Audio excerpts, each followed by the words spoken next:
more tax. And the ripple effect would be that fewer entrepreneurs start new companies, and that will discourage innovation and business investment. That very well may be something that we observe not just in buying machinery and equipment, but starting a new business, introducing a new piece of technology or a new idea with the goal of growing the value of that business in the future. And this does lower the returns to that activity. So I'd say that it is a valid concern. It's hard, though, to quantify how big of an effect it might be. That is Trevor Toome. He's an economist with the University of Calgary. So he says it's a valid concern. But do we know if it will actually stifle investment and innovation? Yeah, when it comes to quantifying it, I am unaware of really rigorous empirical work that connects a capital gains tax change like what we've seen in Canada to changes in the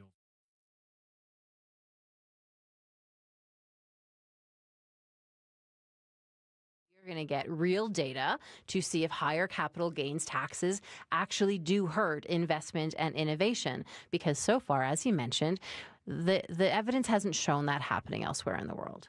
Yeah, will someone actually say, hey, I'm not going to start this business because the potential profits don't offer enough incentive? Or will they decide to start that business but just do it in a different country? Yeah, or will a doctor say, I'm going to move somewhere else to practice medicine? Well, the government is betting that kind of stuff won't happen. They figure they can bump up the capital gains tax inclusion, get more revenue, but then investment won't be hurt. Yeah, they want to have their cake and eat it too. So we'll see what happens. And we know that capital gains inclusion rates are always being tinkered with here and elsewhere. So probably not the last time we are going to be talking about this. No, it won't be the last time we're talking about this as a country, Tracy. But it will be the last time you and I are talking about this because you're our executive producer. We started the show together. We did. And you're leaving, not the CBC, but... changing jobs here at the CBC. Tracy's becoming a bigger deal. So, Tracy, really, I just want to say, thank you for everything. There's no one else I would have rather done this with. No, I agree. Thank you, Paul. It's been amazing. That's all for this week. Thanks to everyone who called. And if you have a question about business or economics, give us a call and let us know. Our number is 1-866-550-COST. That's 1-866-550-2678. Or email costofliving@cbc.ca. The Cost of Living is produced by Daniel Nerman, Ellis Cho, and Jennifer Keane, with help from Caroline Ferris. Our executive producer, at least for a little while longer, is Tracy Johnson. I'm Paul Habersrud. Thanks for listening. This is CBC Radio 1, 990 AM, 89.3 FM in Winnipeg. Hi, I'm Mae Martin, and I cannot tell you how stoked I am to get a bunch of selfies with celebs at the Canadian Screen Awards. I mean, I can't tell you how excited I am to host the awards. That is the main and most important thing. The stars, the awards, the moments. Don't miss the biggest night in movies and television in Canada. The Canadian Screen Awards, May 31st. Watch free on CBC Gem. I can't wait. You know the feeling of finding a really good podcast? Or the feeling of someone always being there, like your favorite radio show? Stream CBC Podcasts, CBC Music, and CBC Radio anytime, anywhere. Download.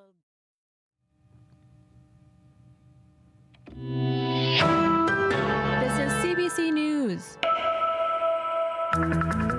Good afternoon, I'm Rosanna Hempel in Winnipeg. At 12 o'clock, it's 16 degrees in Winnipeg. A mix of sun and cloud today, a high of 19. Canadian corrections officials have confirmed convicted serial killer Robert Pickton was assaulted in prison over the weekend. Pickton has been serving his sentence at the Port Cartier Maximum Security Prison, about 600 kilometres east of Quebec City. Lauren McCallum has more. The Correctional Service of Canada will only confirm Pickton was involved in a major assault 2 days ago. It is not providing any details of the assault or of his health condition. Radio-Canada is reporting Pickton suffered life-threatening injuries. In a statement, corrections officials say the injured inmate was taken out of the prison and moved to a hospital for treatment. They say authorities have identified the assailant, who is another inmate, and that, quote, appropriate actions have been taken. Federal Public Security Minister Minister Dominique Leblanc says an internal investigation will be carried out at the Port-Cartier prison to shed light on the circumstances of the attack. Picton was sentenced to life in prison without the possibility of full parole for 25 years after police found the remains or DNA of many women on his pig farm in Port Coquitlam, BC, back in the early 2000s. Lauren McCallum, CBC News, Montreal. Most of the 600 people who were evacuated from Cranberry Portage are back home, but not without some lingering fears. People in the community scrambled to get out of town May 11th, when a wildfire came within 2 kilometers. Lori Forbes is the emergency coordinator for the RM of Kelsey. She says while people are glad to be back, some are still concerned. They were scared. They're still looking around. They're still waiting for that siren to go off. They're not comfortable yet. This is pretty triggering and traumatic for people. So they're still not real comfortable. One fellow said to me yesterday, he actually felt better in a hotel. He felt safe. So I told him that we wouldn't send him back unless they were safe to do so. Forbes says people are returning to a few issues, including floating septic systems from all the water poured on the town and spoiled food. But she says everyone is grateful no buildings were destroyed in the wildfire. Singapore Airlines is confirming that one person is dead and 30 others were injured after one of its passenger planes encountered severe turbulence mid-flight. The plane was on its way from London to Singapore, but was forced to make an emergency stop in Bangkok. Julia Chapman has more. The Boeing jet took off from London on Monday night for what should have been a 13-hour flight. But 11 hours in, as it approached Thailand's airspace, it hit turbulence. One passenger described a dramatic drop, throwing those who weren't wearing seatbelts into the air. Some of them hit their heads on the overhead cabin. Flight data shows the plane dropped 1,800 metres in 3 minutes. Aviation expert John Strickland says severe turbulence can be hard to anticipate. Although crews prepare their meteorological projections before the flight, they have weather radar on board. Clear air turbulence cannot always be predicted. Sometimes it can rely on aircraft ahead reporting that they've encountered turbulence. Research suggests turbulence is becoming more frequent as global temperatures rise. Julia Chapman for CBC News, London. To New York now. Donald Trump ignored reporters' requests as he arrived at his hush money trial this morning. Both the prosecution and defense have now rested their case, and contrary to what he had promised previously, the former president did not take the witness stand. Closing arguments are expected to start 1 week from today. And there is good news this morning on the inflation front. Statistics Canada says the national rate dipped to 2.7% last month. That's down from 2.9% in March. And now we wait and see if it's enough for the Bank of Canada to start cutting interest rates. Peter Armstrong has more. Well, this is going to put some pressure on the Bank of Canada to start cutting rates, that's for sure. The headline shows steady progress, but the underlying details in this report are what's really jumping out. Remember, gas prices, they shot up last month due to a bunch of factors, supply issues, seasonal switchovers, and yes, of course, the carbon tax as well. But in spite of that, inflation pressures eased considerably. It's CPI's slowest increase in 3 years. If you strip out gasoline, it comes in at 2.5%. Now, food price growth is just one that's way down from the peak, coming in at just 1.4%, which of course leaves the shelter component that's still really driving high. In Alberta, for example, rents are up more than 16%.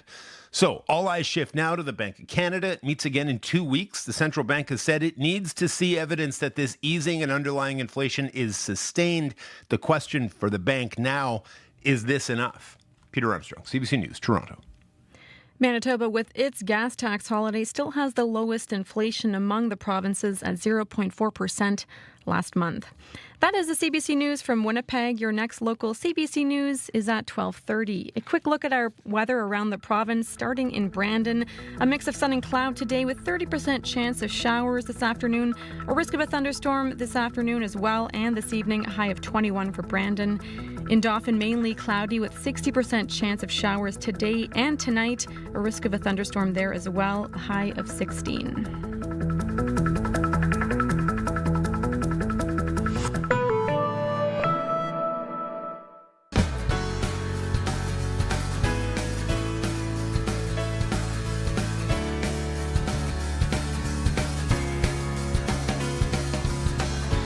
Hello, my friends. Thanks for joining us today for Radio Noon here on CBC Radio 1, 89.3 FM, 990 AM, and just about everywhere on the CBC Listen app and also on CBC Manitoba's YouTube page. Today on Radio Noon, we're talking about birds. That's our call-in. You know that sound, that thud that lets you know a bird has hit your window? Oh, awful sound. Today on Radio Noon, we're going to talk about protecting birds. If you have an idea on what can be done to keep them safe, we want to hear from you. We'll open the phone lines today at 12:30. Environment and Climate Change Canada issued tornado warnings late last week. We're going to talk about staying safe in an emergency. But we begin with the need for transitional housing in Brandon. When it meets tonight, Brandon City Council will consider giving hundreds of thousands of dollars in funding to the John Howard Society. The Society could receive as much as $674,000 for a transitional housing unit it plans to build on 16th Street North. And I should say this building will have 24 units in it. Ross Robinson is Executive Director of the John Howard Society of Brandon, and he joins us now by Zoom. Thank you for being here, Ross. No problem. Great to get the invitation. Thank you. What would this money from the City of Brandon mean to the project? In short answer to that, it means it's going to go forward. We've received funding from the feds, and we've received gratefully funding from the provincial government. But that funding, as it turns out, with inflation and everything else that's gone in since we started this project, meant that we're not close enough to being able to say that we can put shovels in the ground to get going. With this money now, and working with our contractor XL7 here in Brandon, we believe that we have enough funding in place then to give the go ahead to let's get this thing started. How long have you been working on this? Well, the idea came up May 2022 when the transitional housing facility in Brandon had to close, and that left a big gap in the housing continuum from homelessness to permanent housing. And maybe I should stop you there and just. I'm sorry, I just wanted to ask, transitional housing, how do you define that? Like, what exactly are we talking about here? So it's the type of housing or accommodation that's meant to bridge the gap from homelessness to permanent housing. And it offers some structure and some supervision and some support, maybe addiction support, mental health, life skills, and in some cases, education and training. So it moves somebody in a gentle fashion from homelessness to permanent housing. What happened when the Y closed so suddenly back in 2022?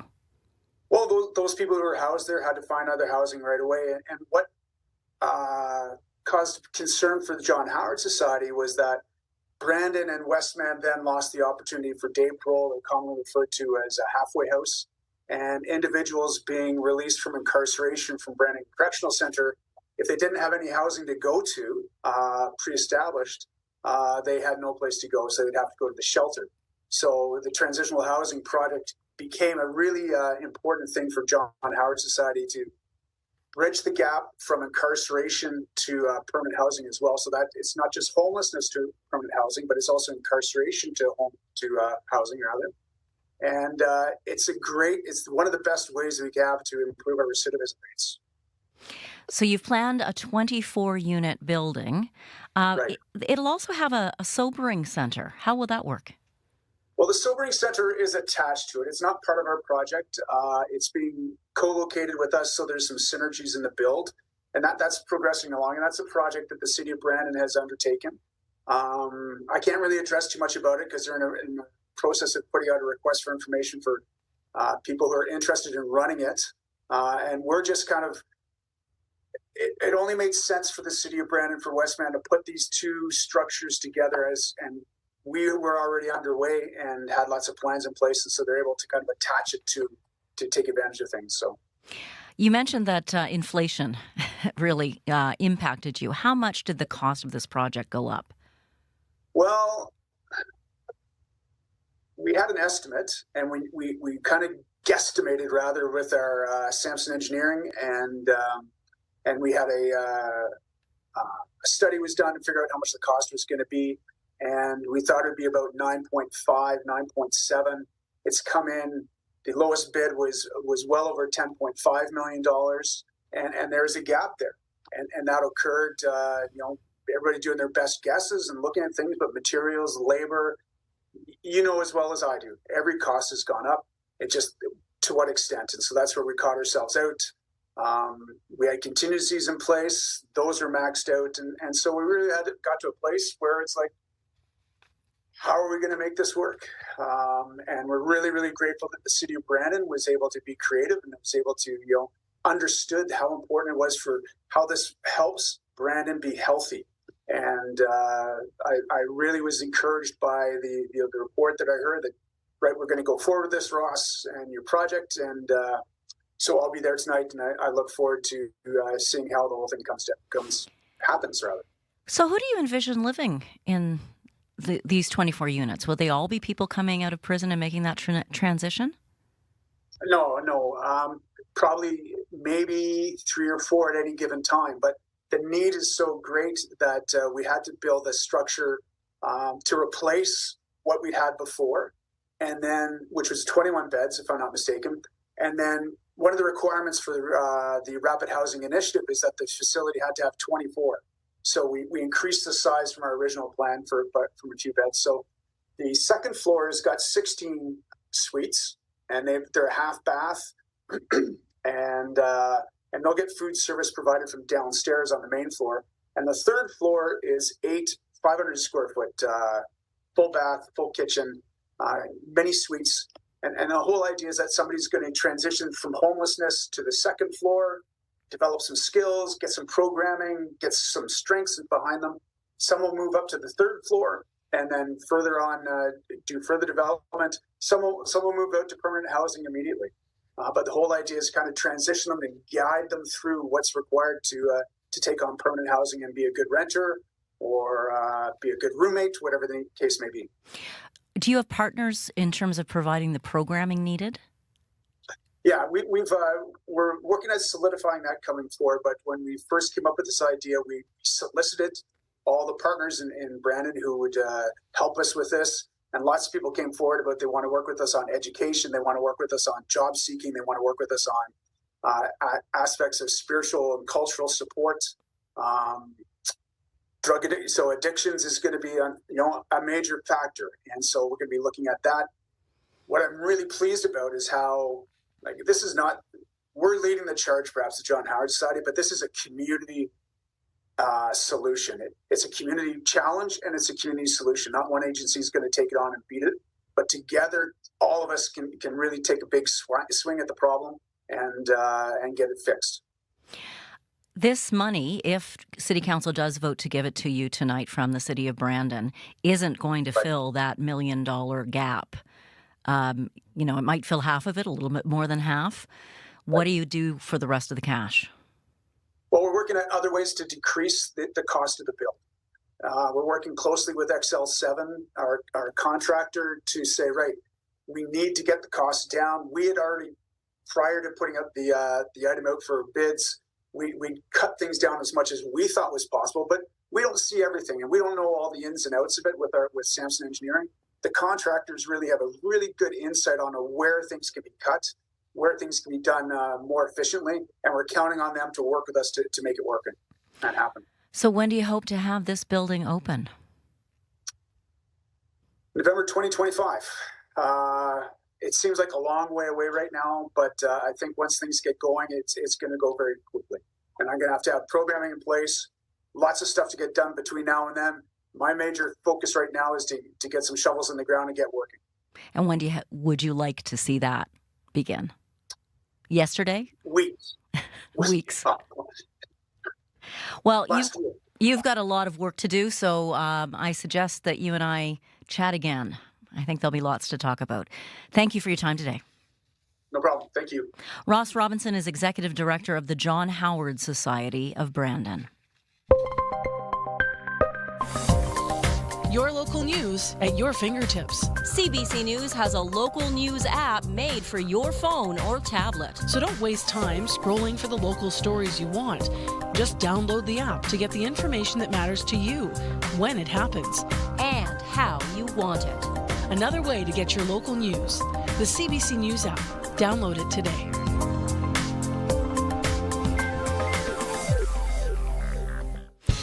It is 12:16. My name is Janet Stewart. Thank you for joining us today for Radio Noon.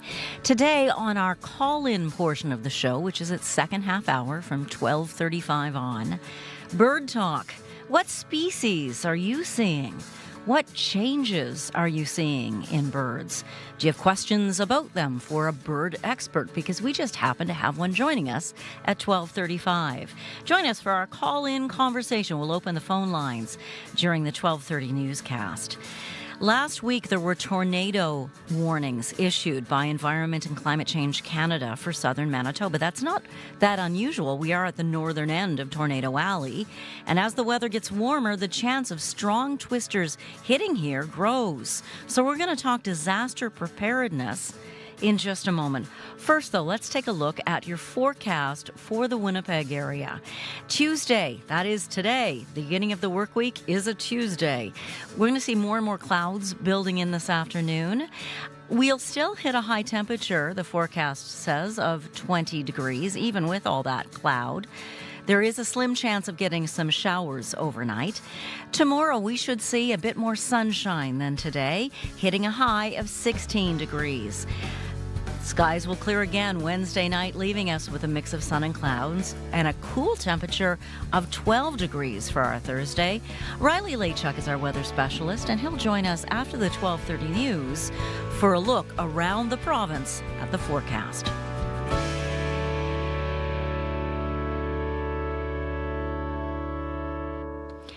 We have entered tornado season here in Manitoba. Tornado warnings were issued for rural municipalities in south-central Manitoba late last week as storms brought rain, hail, and strong shifting winds to the province. On average, 8 to 12 tornadoes touch down in Manitoba each and every year. The Canadian Red Cross recommends having a safety plan and an emergency kit ready to go in case of a tornado or another emergency. Jason Small is a spokesperson with the Canadian Red Cross. He spoke with Marcy Marcusa this morning about emergency preparedness. For all emergencies, we recommend households have an emergency plan. But with tornadoes, part of that emergency plan is thinking about what do you do in the home if you hear that there's a tornado warning? Where do you go? And, we recommend that you pick a place in the home, preferably a basement or else away from any exterior walls, windows, or doors, the place for the family to go if there is a tornado warning and feel like the tornado may be imminent, and then practice that as a family. Make sure everybody knows where to go when that might happen. That's one of the biggest things, is just to keep in mind when you're making that emergency plan, think about tornadoes.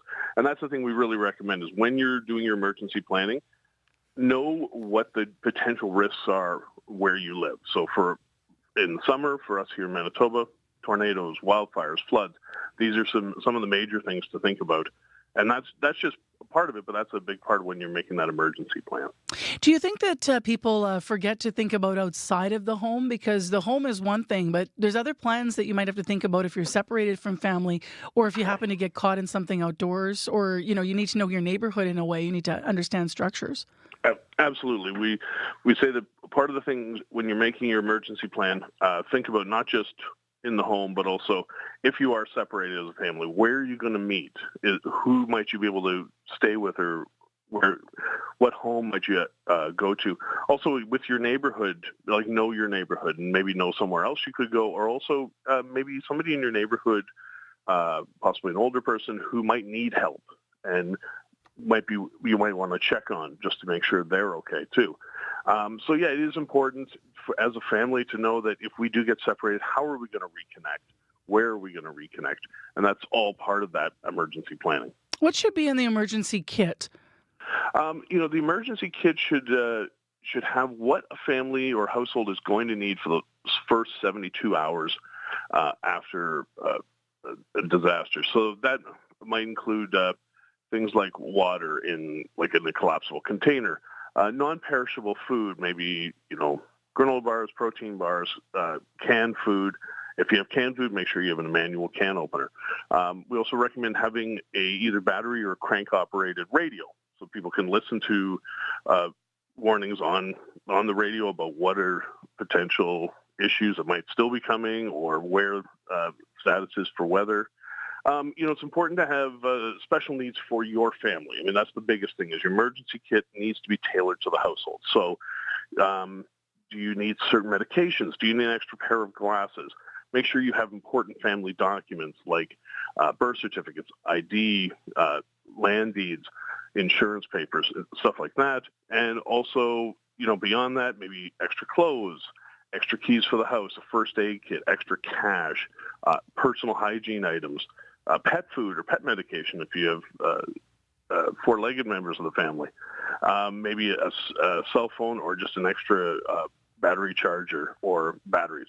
So there's a lot of things that people can think about, and we have quite an extensive list on our website at redcross.ca/be-ready.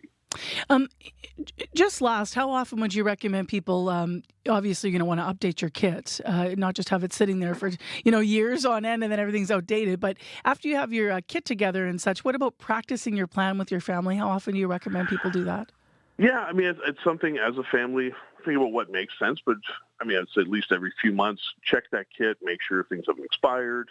Also, make sure everybody in the family knows where to find that kit so they can just grab it and go. And yeah, also practice that. And especially as we talked about that component for tornadoes, practice where to go. And just go through that kit as a family where you would muster outside the home. And do it every few months. Just so it's fresh in the minds of everybody, so that you're confident that if something bad does happen, you and all your family members know what to do. I know you've been with the Red Cross for a long time, Jason. We've talked many times over the years. What's keeping you guys busy right now in the biggest way? I think the biggest thing right now is preparing for what might be coming in the coming months. And across the country, we've already been in action helping people in different provinces with dealing with wildfires. But, it could be anything.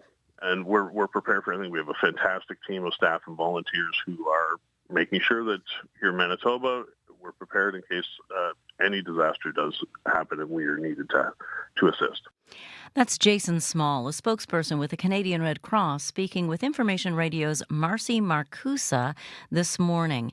He mentioned, of course, you should have an emergency kit ready for your family, and that if you have pets, you need to think about them too.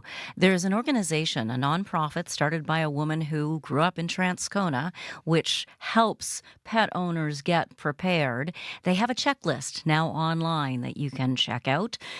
You can download it and make sure that you have what you need in case of emergency for your furry family member. It's animalfoodbank.org. That's their website if you want to check that out. animalfoodbank.org. Right now, let's play a little music from Leaf Rapids. Here is Night Shift. Oh, I'm sorry. Let's try Prairie Slumber instead, and Lakes and Pines.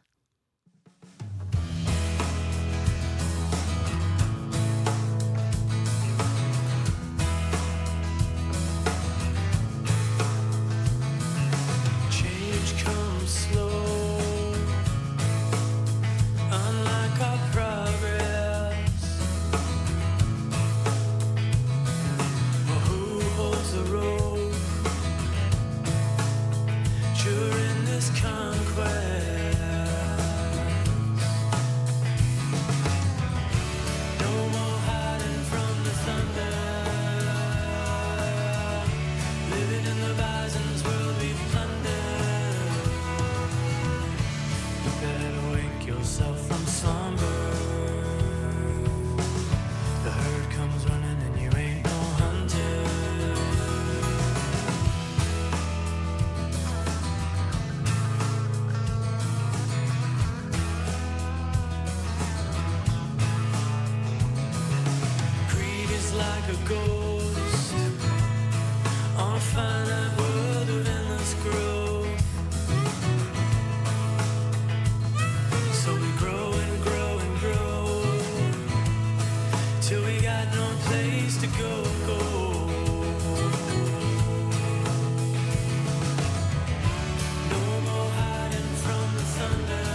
That is Prairie Slumber, tuned by Lakes and Pines. Lakes and Pines will be playing the Back 40 Folk Fest in Morden this year. That lands on June 2nd. It'll be wonderful to have music filling the town of Morden. Speaking of landing, what's landed on a tree branch near you? We're talking birds today on Radio Noon in our second half hour. It's almost time to open those phone lines. We want to hear what species you are seeing. What changes have you noticed?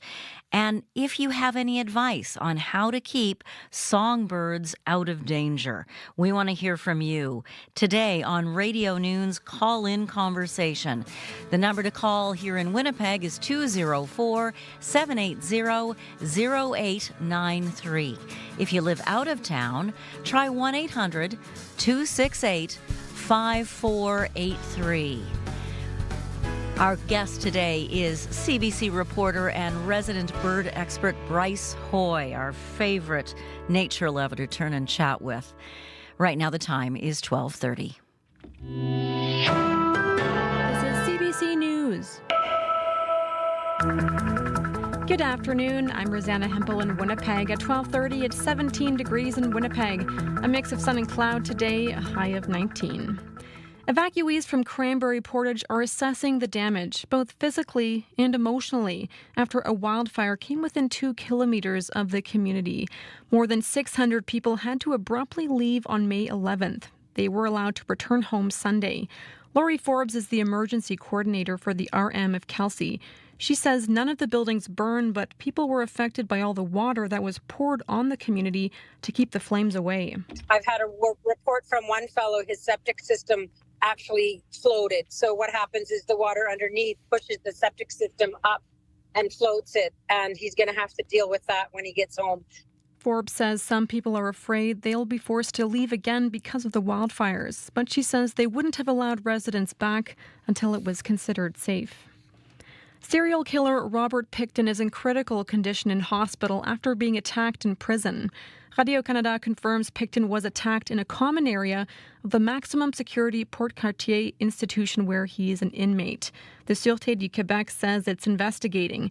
Pickton is serving a life sentence for the murder of 6 women. In the early 2000s, the remains or the DNA of 33 women were found on Pickton's farm outside Vancouver. And a 73-year-old British man is dead after extreme turbulence struck a plane heading from London to Singapore. Dozens others were injured, some of them critically.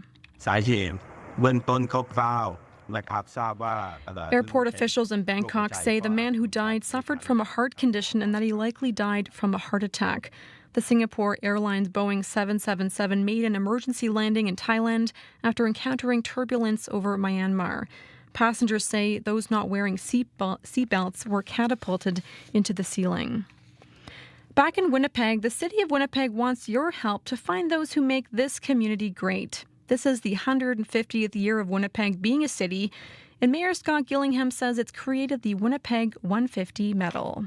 Winnipeg 150 medals will be awarded to 150 Winnipeggers who have made positive contributions to their neighbourhoods and to our city as a whole. We're calling on the people of Winnipeg to help us identify those outstanding individuals. Not only will the recipient get a medal, but the city will plant a tree in their name in a park. Gillingham says they're looking for people who are not city employees and who have not received awards for community service or volunteerism in the city before. You can nominate people online until July 15th. That is the CBC News from Winnipeg.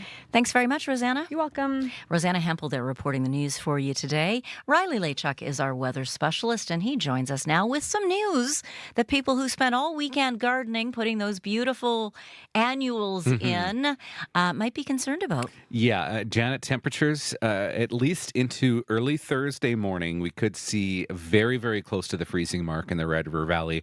Areas outside the Red River Valley into the Interlake could even see some temperatures below zero. So watch those tender plants if you put them out already. It kind of reminds me, remember when I was talking about our typical last frost a few weeks ago or so? Usually that rolls around late May. Well, here we are. And so we'll get into it. Right now, we're at 16, 17 degrees for the most part across southern Manitoba. Gimli, Victoria Beach, both at 10 this hour. And we've got 1s in Lynn Lake, Thompson, and Gillam at the moment. So we do see a little bit of precipitation and some cloud cover through that section of northern Manitoba through Flin Flon, Thompson, Lynn Lake or so. Seeing a little bit of precipitation moving through. But the main event is a Colorado low that is going to miss Manitoba, but will bring our friends in northwestern Ontario pretty significant rainfall as we head into the day on Wednesday. We're looking at, by the time Wednesday evening rolls around, 50 to 80 millimeters of rain through Kenora, Dryden, Fort Francis, Atikokan, through the Red Lake region, even some wind gusts to 70 kilometers an hour. So we're looking at some pretty significant wet weather through northwestern Ontario. For us in the Winnipeg region, this brings us just a chance of showers as we head through the overnight period tonight into the morning. Otherwise, we're looking at sort of a mix of sun and clouds tomorrow. But as that system kind of wraps its way up, we'll get that northwesterly flow off of Hudson Bay with that, which will really dip our temperatures as we get late Wednesday into Thursday and could even bring parts of northern Manitoba a little bit of snow as we head into late Wednesday and through the day on Thursday. So a bit of a rocky road the next couple of days, all because of the system. The forecast modeling suggesting by the time we get to Thursday morning, 30 to 50 millimeters of rain in the Kenora region. Could even see some numbers upwards of 80, 85 into the Fort Francis International Falls part of northwestern Ontario. This is a trace to a couple of millimeters along the eastern edge of Manitoba and really just sort of a trace, if that, here in the Winnipeg region. Snow-wise, could see 2 to 4 centimeters of snow through Norway House into the Island Lake region. Other than that, maybe just a trace, but a lot of this will be melting as temperatures rebound as we get into the day on Thursday. So looking at first thing in the morning tomorrow, down to 9 degrees for both Winnipeg and Brandon, but already seeing those below zero temperatures through Churchill and Gillam, down to -4 overnight tonight. Into Thursday, though, temperatures down to the single digits. This particular forecast model that I'm looking at has Winnipeg down to 4 degrees, but some of the other ones have us down to even as low as +1, which is what I've got in the forecast for early Thursday morning through the Red River Valley, and even some zeros on the map for early Thursday, and below zero the further north you go. So, we're looking at some pretty chilly temperatures as we head into the later part of the week. In Winnipeg today, looking at a high of 20. Brandon's also looking at 20 degrees today, and then we're staying below normal for the next 5 days at least. 16 for Wednesday, 12s and 14s for Thursday, Friday, and 13 for Saturday. Riley Lachuk, thank you very much. No problem.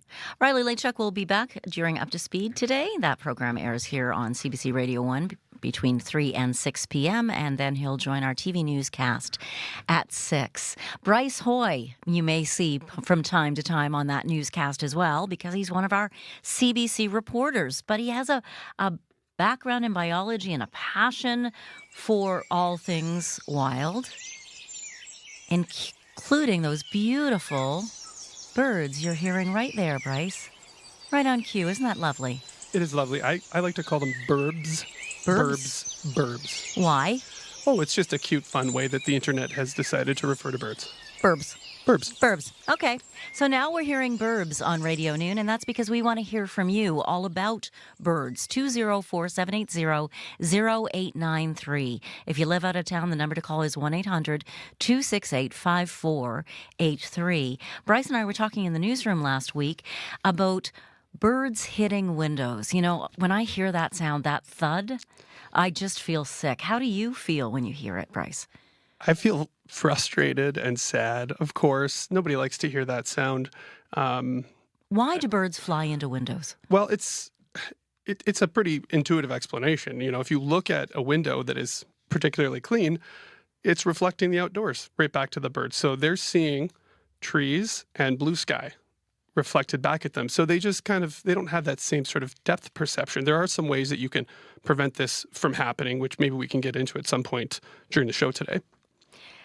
We have one of those suggestions on the line right now. Shall we check right in? First, give us a sense of how big a problem this is. How many birds are hurt by flying into windows? It's a huge issue. You know, like birds have a perilous journey. The small, pretty migratory birds that are arriving in waves through Winnipeg right now that a lot of people are seeing, it's a long trek to get from their breeding territory here, and they have a lot of different challenges that are just naturally occurring, like different predators in the wild. But hundreds of millions of birds in Canada alone die because they collide with windows and buildings, including skyscrapers downtown that have those big reflective surfaces, but also homes in residential areas.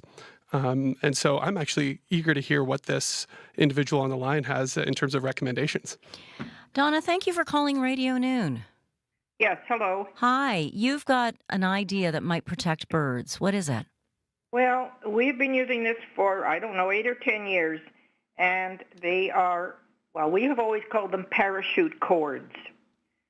And I know we bought them somewhere, ordered them somewhere from Regina, but I don't know where. But you can get them different places. And I notice actually if you go on the iPad that they seem to be called Acopian bird savers. But they are actually made out of parachute cords. You buy a big amount of them, depending on how many windows you have, I guess, and you measure and you cut them the appropriate lengths. And then you hang them. We have them hung on to another little board. And you put them about 4 inches apart. And so they cover your window. Is it like a net? No, just a cord hanging. And it moves in the breeze? It does. And so, like, if it gets really windy, they can be kind of a little bit noisy if the wind is from that direction blowing against your window. But we have found these very, very good. Like I said, we've had them 8 or 10 years, and I think in that time that we have only heard like 1 or 2 bird strikes and have not found dead birds that the way you normally do. What and you would have in the past before these cords? Yes. Yeah. Do you bring them in the winter? Nope. No, leave them out there. Well, I mean, I feed birds in the winter, so they're useful then too. There you go. And how far away from your windows do you keep your bird feeders, Donna? Various distances. Okay. Most of them probably farther away than you should, but that's where I have them set. I don't know some of them are about 20 feet. Some of them are also quite close because I set some on my deck right outside my window. Well, first, Donna, thank you so much for calling. I want to check with Bryce. He was nodding his head furiously, as you were saying, and with a big smile on his face when you were talking about these cords. You've heard of these. I have. They're called Acopian bird savers, but essentially what they are is, as Donna explained, it's sort of like a rope curtain, basically, that you're hanging, as Donna said, about 4 inches apart. It can be bungee cord, I suppose, but they don't have to necessarily be that. If you buy them from some of these sites online, that's maybe what you get, but there are different DIY options out there. If you just search Acopian bird savers, you can even go to their website and they actually show you some DIY things. But basically, as a visual for people, another visual, it does just kind of look like a bunch of ropes or cords hanging in front of your window. They do move in the breeze. They provide a little texture, right? And they interrupt that otherwise clear reflective surface that the birds are more prone to actually mistake as just this vista that they fly into.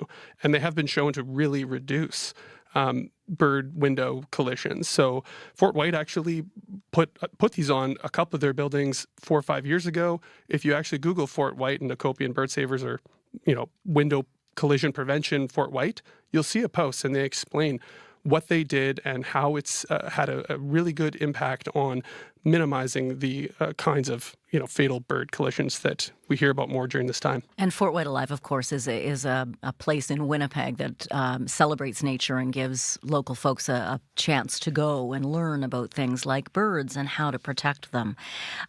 We have let's see, do we have line 7 ready to go? Let's check on that now. No, that's just, we have a question that just came in about window stickers. Do they work to prevent birds from hitting windows? They do, but it seems like the tide has shifted more in the last few years towards these Acopian bird saver rope curtain things. And part of that is because these decals, when people get them, they don't get enough, and they're maybe not clustered as tightly together as they ought to be. So if you look online, you can get these. Actually, Fort White used to sell them. I'm not sure if they still do.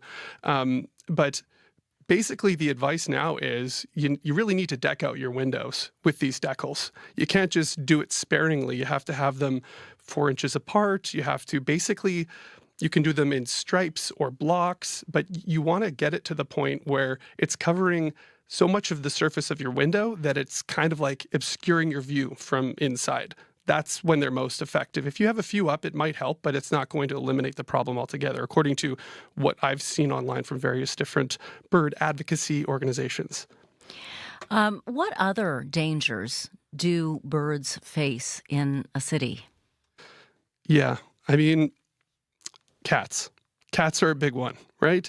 Of course, there's many other things that birds face in terms of threats in urban environments, but cats are way up there with buildings. Hundreds of millions of migratory birds killed every year in Canada, in North America, by house cats that are that people leave outside. Now, this isn't to shame anybody because, I'm a cat person. I love cats as well.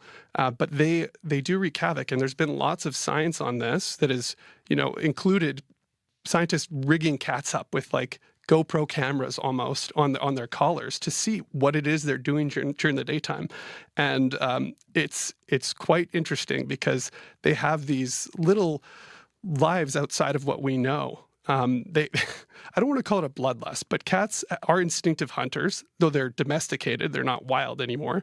But they will kill things indiscriminately if they kind of are in the right position to do so. It's just their nature, Yeah. how they were made.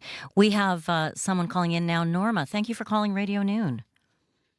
Hello? Hi, Norma. It's Janet Stewart. How are you doing? Oh, hello. Yes, I was actually just calling about cats before your guest mentioned cats.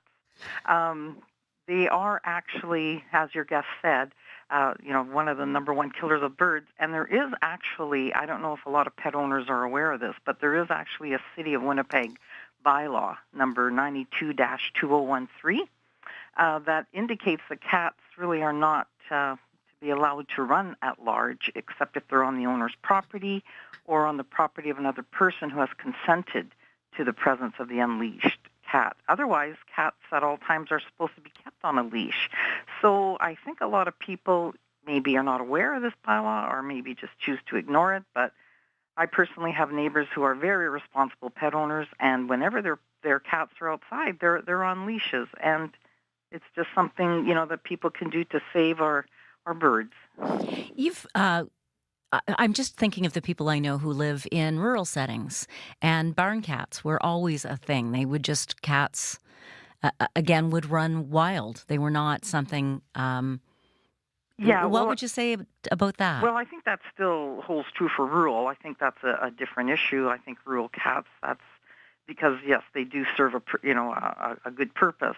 But this bylaw is really for Winnipeg that I'm referring to. And you support it? I certainly do, because, there's nothing worse than seeing dead birds in your yard, and you kind of sometimes know what caused that.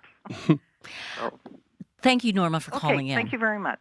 Bye-bye. So there's a lot of people out there, though, who say, yes, it's my cat's nature, but my cat loves it so much. My cat loves being outdoors. How do I transition this animal I love and I share my life with to becoming an indoor or on-harness animal?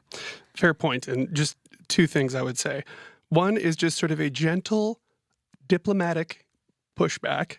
Cats are not wild animals. They do have these bred-in-the-bone hunting instincts, but they are domestic animals like dogs. They are not, your tabby is not a cheetah, in other words.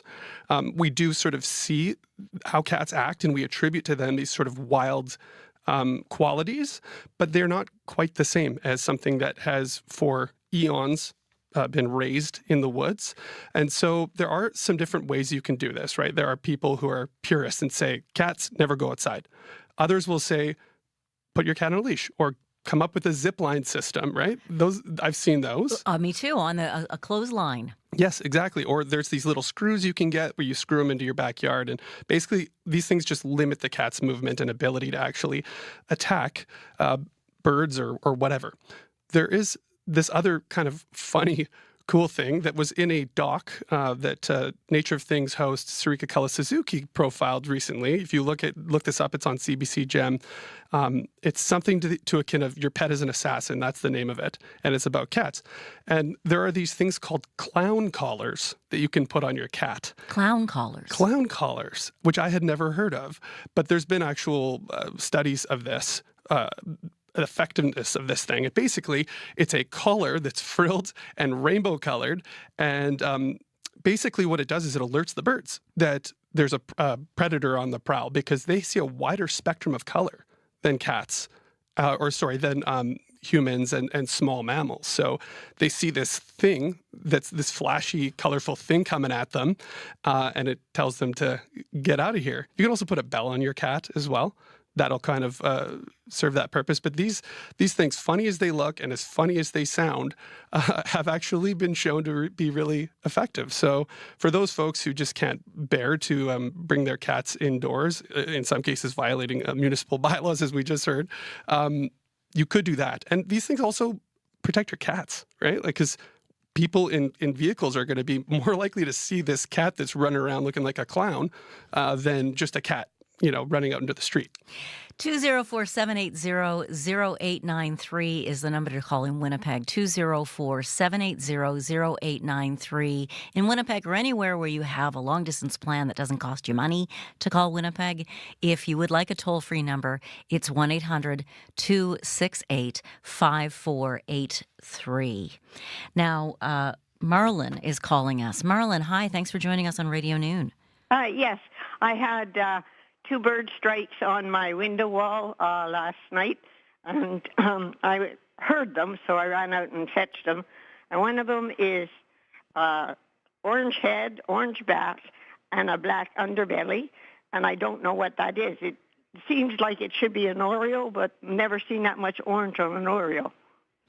Any thoughts, Bryce? It sounds like an oriole to me. The only other bird I can think of that might kind of have that pattern would be an American redstart male. They're black and orange, and there's lots of them right now. They're among that sort of wave of brightly colored birds that are passing through urban areas, but all over right now. So it's probably one of those 2, I would guess. Now, how are the birds? Did they die? It fits in my whole hand. It takes up the whole hand. Okay. Did the birds survive the strikes, though, or did it kill them? No. Oh, dear. No, unfortunately, I ran out fast, but I left him overnight in this little nest I have set up, but it didn't. So that's why I called in this morning when I heard your show. Yeah. So again, those would be your 2 ideas of what they are. What should people do when they find injured birds, Bryce? Yeah, well, I mean, we're privileged here, right? In southern Manitoba, we have the Wildlife Haven, and their whole mandate is taking calls from the public and, zeroing in on these animals that have been injured one way or another. So my advice would be to look up the Wildlife Haven, email or call them. I actually did this myself about 2 weeks ago. There was these pileated woodpeckers that had been breeding. I assume they had, because they had this hole sort of in a tree that they had been sitting in a lot. And then overnight, I woke up and the tree wasn't there anymore. It fell over in the night. Oh, my heavens. The wind. And of course, I went by with my camera, and at a safe distance, I saw these 2 woodpeckers that were looking all forlorn and confused and flying by their hole. Let them go. The next day, I walked up, the birds were gone, and there was 3 eggs inside, and 2 of them were cracked, and one was whole. And this is just one long story of bird theater just to say I called Wildlife Haven because I wasn't sure if they would take eggs, and they don't. But they also gave me sort of the silver lining that, those eggs will turn out to be a meal for some other wild critter. But, don't hesitate to give them a call, especially if we're talking about migratory species. There's some limitations on what they will take in. But yeah. Nave's got on the line. Hi there. It's Janet Stewart. Thanks for calling Radio Noon. Hi. Before you started talking about birds, a bird hit the window, and what I thought to do was grab a shoebox and bring a towel and let it rest until it's ready to fly away. Well, that was very sweet and caring of you. And it did leave it did leave after it hit the window because it got a little shock and it wanted to rest. Oh, that's fantastic news, though. Sometimes if you're lucky, the bird's just stunned. Mm-hmm. Correct, Yeah. Bryce? Yeah. What would you say to any other young birders out there who are thinking about, wanting to help the birds? Well, I would say that's a great instinct you had to kind of put it aside in a safe, enclosed area. And I'm so happy for you that it took off in the end, because sometimes it's not quite the happy ending that we want for these birds, which, that's sad. That's a sad reality here. So I would say if you're into birds, one of the best things you can do is just go outside and listen. Listen with your ears first. We love seeing these things, but as the leaves on trees start to really blow up in the summer, and there's so much tree cover, you can't see them as well. So go out. It's almost like a little meditation. You go out and you close your eyes somewhere in a green space, and you just listen and you tune into your surroundings. And that's a good place to start. And there's all places online that you can go. There's a website called eBird, which is great. You go there. To learn what they are? Exactly, yeah. People will put their observations online, and then you can go see what other people are seeing and maybe even use that to go find the birds yourself. Mark's on the line for us. Mark, you've got a question about identifying a bird. Yes, I live in Winnipeg, South neighborhood, just off Osborne Village, and I've seen a bunch of yellow little birds flying around. If you could tell me what they are and where they come from. Those are yellow warblers. I'm going to 110% confidence here because I've seen those. They just kind of started to set up shop in the village in the last few days, and they're yellow. But if you get a good look at them up close, you actually see they have this sort of fiery orange striping on their chest, which so they really stand out. And they're a fairly common warbler species. Some of them will nest in Mexico, that sort of area, in some subtropic zones in the winter, and then they come back here to breed. So they are ones that actually, they're not just passing through like a lot of these birds. These ones are the ones you're seeing in the village, probably. Some of them are going to set up in some of those big, gnarly old trees along the shores of the Assiniboine and set up nests. And they're getting really vocal right now because they're calling for a mate. They're setting up their territory. They're balking at their competitors, saying, get out of here. So that's for sure what you're seeing. Mark, thanks for calling. Thank you. We've got Donna with us now. Hi, Donna. Thanks for calling Radio Noon. Hi. You live in Wolseley. I do. I live in the Wolseley neighborhood in Winnipeg. What did you want to talk to us about today? Well, it was a few years ago when the bylaw came in about the cats. And unfortunately, at the time, I did not have a cat of my own. But a lot of the houses in Wolseley ended up with mouse infestations, and mine was one of them. There was no felines out there hunting these mice, and they started coming in. I actually posted on Facebook looking for someone who would loan me a cat that was a mouser. So again, you were talking a moment ago about the circle of life. You were talking about eggs in the nest there, Bryce, that become food for someone else. And so that's the situation with mice and cats. Yeah, and I was plugging these clown collar things, right, as a sort of deterrent to keep the cats from actually successfully exacting their bloodlust on our feathery friends. But the interesting thing about some of the science that has been done on those is that while it really reduces the number of birds that cats are bringing back to their owner's doorstep, not mice. The mice actually can't see that wide of a color spectrum, so they don't see that collar. So basically, the cats are still as effective at indiscriminately murdering as many mice and voles as they always have. Bryce Hoy, thank you so much for joining us today. Thank you to everyone who called in. Gord, we couldn't get to your call. Sorry about that, but glad you've got that protector on your window to protect the windows from being hit by birds and the birds from being hit from going into windows. Indeed. Is what I meant to say. Bryce Hoy, thanks very much. Thanks.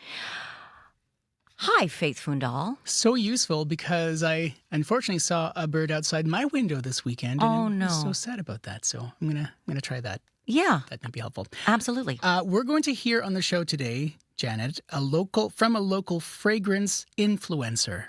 A fragrance influencer. A fragrance influencer who was featured in a New York Times article over the weekend. Can you believe this? Wow. He's going to share his picks for the best scents for summer 2024. If you're on TikTok, you will know who he is. So if you're not, like me, you'll find out. It's going to be fun. It's just going to smell fantastic. It's going to smell great. Radio that smells good.